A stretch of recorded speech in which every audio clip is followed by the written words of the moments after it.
Shalom Elohim Bapak Ibu dan teman-teman yang terkasih dalam Tuhan Yesus Kristus. Puji Tuhan, kita berjumpa kembali dalam program Kesaksian Iman yang luar biasa ini. Doa saya, kerinduan saya, Bapak Ibu sehat, bahagia, dan dalam perlindungan Tuhan yang sempurna, diberkati Tuhan berlimpah-limpah, agar menjadi berkat besar bagi banyak orang, ya tentunya memuliakan nama Bapa kita di sorga. Tuhan senang kita menjadi terang dan garam di Indonesia. Dan ini adalah kerinduan saya ya yang menyaksikan program Kesaksian Iman ini, agar setiap kita pribadi-pribadi yang telah bertobat dan lahir baru, kita mau bersyafaat, kita mau bersaksi, kita terus menaikkan doa-doa kita demi keselamatan jiwa-jiwa. Nah, Bapak Ibu, hari ini kita akan mendengarkan kesaksian atau diskusi antara Edis TV dengan seorang bapak yang bernama Pak Git. Ya, Pak Git ini begitu antusias dan begitu sering menyaksikan Edis TV, dan dia setuju dengan apa yang dinyatakan oleh Edis TV. Dia jelas-jelas menyatakan bahwa Edis TV tidak menyatakan kebohongan atau fitnah, tapi menyatakan berdasarkan data atau fakta atau buku-buku baik Quran maupun hadis yang memang ada di dalam kitab sucinya. Dan Pak Git ini tidak setuju apabila ustadz-ustadz termasuk Abdul Somad mengkafir-kafirkan orang-orang Kristen atau Yahudi. Nah, ini sebenarnya bagaimana Bapak Ibu? Mari kita saksikan yang luar biasa ini, percakapan mereka. Tuhan memberkati. Niat sholat coba, biar orang-orang yakin bahwa Anda memang benar-benar mau. Oke. A'udzubillahi minasyaitonirrajim. Bismillahirrahmanirrahim. Alif Lam Mim. Zalikal kitabu la raiba fihi hudal lil muttaqin allazina yu'minuna bil ghaibi wa yuqimuna sholata wa mimma razaqnahum yunfikun. Sah, cukup. Oke, silakan dilanjutkan dan dilanjutkan.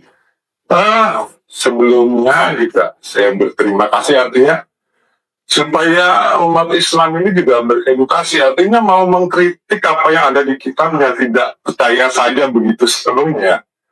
Karena saya tuh mengatakanlah penganut saya itu kalau dibilang Islam itu penganutnya biasa Nurul Kholis Majid, Gus Dur, bukan rombongan-rombong yang mengkafir-kafirkan itulah. Begitu. Jadi kalau Edis membuka tuh ya faktanya memang realitanya seperti itu. Artinya kita juga harus pintar-pintar mendeteksi benar nggak sih omongan Edis ini. Ya kalau katakanlah, kalau kita boleh fair sendiri, justru Islam itu sebetulnya untuk orang Arab ya, bukan orang di Indonesia gitu. Kalau fair gitu loh. Karena kalau dicoba buka dari Az-Zukhruf ayat 3 gitu. Az-Zukhruf ayat 3, saya bacakan surat Az-Zukhruf ayat 3 ya. Sesungguhnya kami menjadikannya sebagai Al-Quran yang berbahasa Arab agar kamu mengerti. Oke, agar kamu mengerti kan, yang mengerti itu kan dengan bahasa Arab gitu ya. Bukan dengan bahasa Indonesia atau bahasa lainnya. Tapi orang sendiri, Islam sendiri kalau dibukakan itu, ya saya itu orangnya bukan anti-kritik, artinya terbuka gitu. Dan kemudian kalau kita lihat lagi di Ibrahim ayat 4, mungkin yang sudah hafal ayat 4 ya. Tidaklah kami mengutus seorang rasul pun ya, kecuali melainkan bahasanya. Ya, jadi setiap bangsa itu katakanlah punya rasul sendiri. Bahkan mungkin kalau kita mau jauh berpikir, katakanlah Jawa gitu, kemudian di mana, di Medan sendiri dengan Parmalinnya, Jawa dengan Kapitayannya, Sunda Wiwitan di tanah Sunda. Nah ini kan mempunyai filosofi juga yang nggak kalah dengan agama-agama impor lah seperti itu ya. Ya jadi saya tuh Islam tapi mempelajari hampir semua agama gitu, bukan satu agama aja.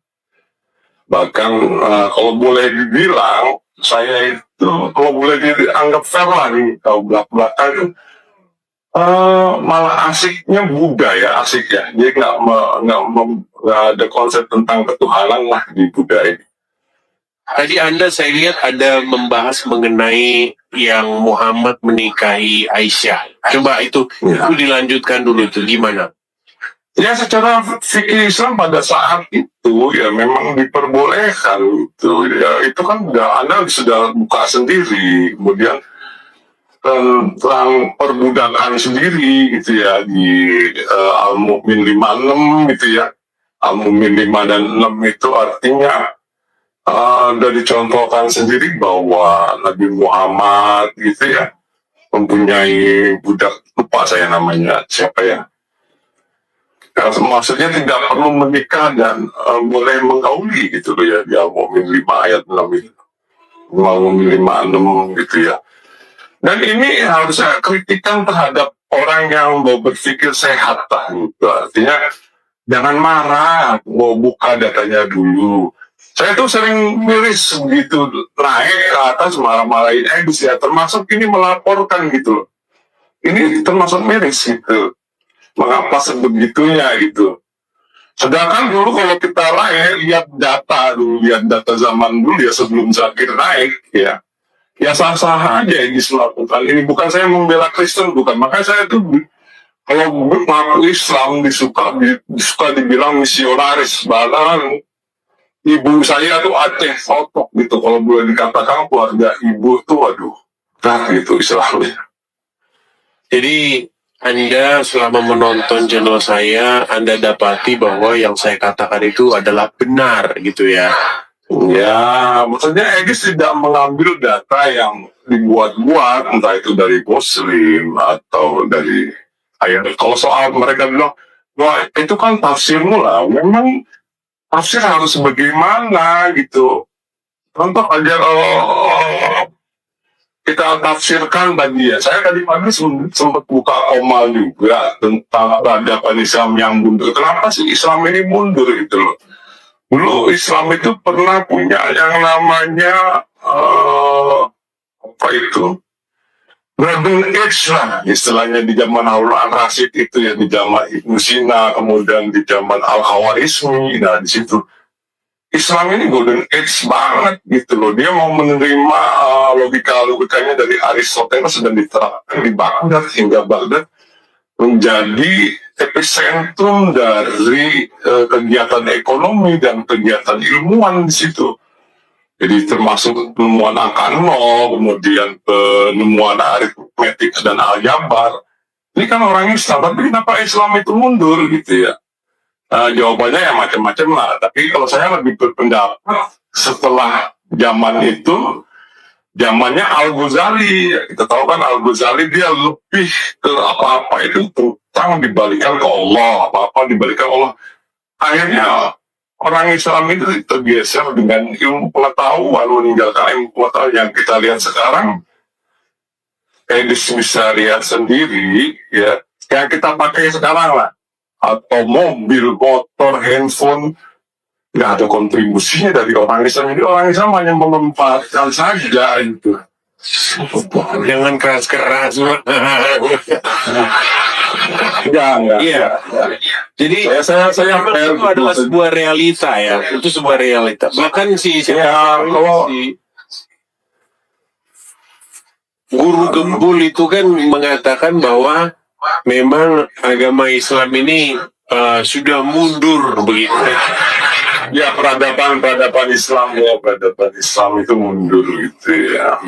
Itu bukan guru gembul banyak gitu, dan di konten saya di YouTube juga saya berbicara tentang ini juga gitu, cuman memang kalangan top sama guru gembul ya. Iya. Tapi apa ini yang membuat Anda itu mengkritik agama Islam sehingga Anda mengatakan bahwa agama Islam ini mengalami kemunduran, umat Islam mengalami kemunduran? Peradaban ya, tentunya peradabannya. Ya itu tadi di zaman Golden Age-nya Harun al-Rasyid ya. Itu Baghdad itu pernah menjadi pusat perekonomian dunia seperti New York gitu ya, dan pusat ilmu pengetahuan ya. Yang artinya orang Islam pada saat di abad ke-9-10 itu terbuka dengan yang namanya ilmu pengetahuan gitu. Tapi kan sekarang jadi bentar-bentar ini, bentar-bentar haram gitu. Dan bandar Anda sendiri apakah Anda tidak menerima kritik atau ancaman dari orang-orang Islam? ada, yang pasti ada lah gitu. Ya, tapi menurut saya maksudnya lebih kemana ya? Gak usah saya lah, jadi tahu sendiri Buya Sakur kayak apa ancamannya. Iya. Nah, saya kan bukan siapa-siapa dan tidak berpengaruh apa-apa. Nah, kalau Buya Sakur kan seperti Anda juga dilaporkan ke Barreskrim juga gitu. Oh, dilaporkan juga dia? Sempat dia dilaporkan. Juga dia pernah dia dilaporkan. Jadi dia yang membuat mengangkat tentang kisah bahwa begitu Nabi Muhammad itu menguasai Ka'bah kan dibuka dalamnya banyak gambar-gambar situ. Nah, semua gambar boleh dihapus kata Buya Sakur, kecuali gambar ibu yang sedang menggendong anaknya. Ya itu menurut Buya Sakur itu adalah Maria menggendong Yesus gitu. Itu jangan dihapus kata Muhammad gitu. Nah itu dia dilaporkan ke Polda, kalau nggak salah ke Polri, ke Polda ya waktu itu ya. Seperti itu. Dilapor terus. Jadi menurut Anda ini, Anda kan sebagai orang Islam, menurut Anda apa yang membuat orang Islam ini sangat sensi sekali begitu dengan agamanya? Kalau ada yang nyenggol sedikit langsung lapor polisi. Menurut Anda apa yang membuat Islam itu jadi seperti itu? Ini gini ya, saya mau ngomongin tapi oke lah, saya meminjam bahasa dari seseorang aja, dari Mahathir Muhammad gitu ya. Jadi Mahathir Muhammad itu bilang orang ini bodoh gara-gara ustadz. Jadi termasuk ustadz ini yang membodohi orang muslim gitu. Jadi ya pengaruh fatwa dari orang muslim, termasuk katakan Somad gitu ya. Abdul Somad yang menyatakan bahwa di salib itu ada jin kafir gitu ya. Nah, kayak gitu itu dipercaya kan jadi bahaya. Ini tahu nggak dampak dari pernyataan Abu Somad menyatakan kalau di salib itu ada jin kafir, tahu nggak dampaknya seperti apa? Itu di Jogja anak SMP, ya dampaknya anak-anak SMP nggak ngerti apa-apa, kuburannya orang Kristen yang ada salib-salibnya itu dicabut-cabutin gitu. Jadi kan bahaya fatwa-fatwa seperti ini. Saya kebetulan tinggal di Jogja gitu, jadinya salah satunya seperti itu gitu. Sebetulnya kan ya kalau Edis dilaporin ke Barreskrim ya lucu lah, begitu sakit naik yang kemarin ya dilaporin gitu kan.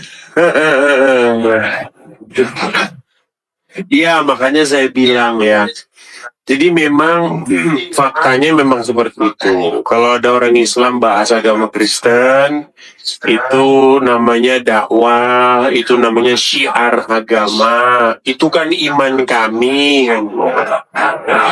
Ya. Tapi sebaliknya kalau ada orang Kristen bahas agama Islam, itu semua tidak berlaku itu. Cuman dari oleh ulama-ulama sendiri seperti Abdul Somad dan lain-lain gitu nggak pernah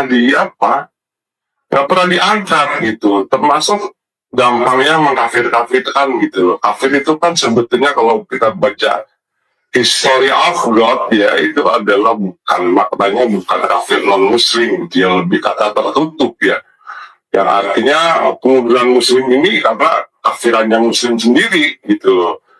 Jadi kalau kita lihat mungkin di Al-Maidah 69 atau Baqarah 62 itu di situ dikatakan Nasrani, Yahudi itu termasuk orang-orang beriman semua, bukan orang-orang kafir. Tapi apa yang terjadi ini karena penafsiran yang berbeda gitu. Dan kita tidak bisa memandang hanya dari satu sudut pandang gitu. Itu nih. Oke, baiklah Pak Git. Ketika Zakir Naik berorasi tentang baik di dalam Injil Yohanes sekian, disimpulkan Yesus itu lihat. Terus umat Muslim yang 40.000 orang itu bilang, Allah Akbar. Sekarang Anda tanya sama saya, apa tujuan Anda membuat ini? Saya menjawab tuduhan-tuduhan kalian itu. Yang kalian katakan bahwa Yesus kami itu Muslim, Muhammad kami itu dinubuatkan oleh Yesus. Yesus mengatakan akan datang nanti namanya Muhammad. Di dalam Yohanes segini. Korban-korbannya Zakir Naik banyak. Nenandar, Dondi, dan itu sudah saya biarkan lama. Itu dari 2017, saya baru 2025. Giliran saya menjawab, orang nanya, apa kamu tujuan Anda? Makanya saya bilang, selama ini tontonan Anda ngadu ayam. Kalau selama ini tontonan Anda ngadu ayam, wajar Anda bilang begitu. Jadi kata kafir itu artinya mengingkari, menolak, menutup. Maka ketika orang Kristen tidak percaya dengan kenabian Muhammad, dia kafir terhadap Muhammad. Kan gitu kan? Islam pun begitu. Kami percaya Yesus sebagai nabi, Pak. Kan cuma nabi, Yesus bukan hanya nabi. Kenapa Kristen menolak Muhammad, tapi kami menerima Isa Al-Masih. Isa Al-Masih nabi kami. Isa Al-Masih itu utusan Tuhan yang termasuk ulul azmi. Tapi kenapa Kristen menolak Nabi Muhammad? Ya jelas karena kamu percaya sama Isa Al-Masih, karena Isa Al-Masih ada dalam Quranmu. Saya tidak percaya Muhammad karena Muhammad tidak ada dalam Alkitabku. Kan clear tuh sebetulnya. Karena Muhammad belum datang, Alkitab sudah ditutup, ya selesai. Lah kenapa kok kamu maksa-maksa orang? Jadi kamu ini percaya sama Isa, ya, tapi Isa menurut versimu yang lahir di bawah pohon kurma. Isa menurut versimu yang adalah keluarga Imron. Tapi menurut kami Yesus itu keluarga Daud, bukan keluarga Amram. Amram itu kalau diarabkan jadi Imron. Seperti Abraham jadi Ibrahim. Gitu loh kira-kira. Ya. Kalau menurut kamu Isa Al-Masih itu tidak disalib, tapi disamarkan dengan yang lain.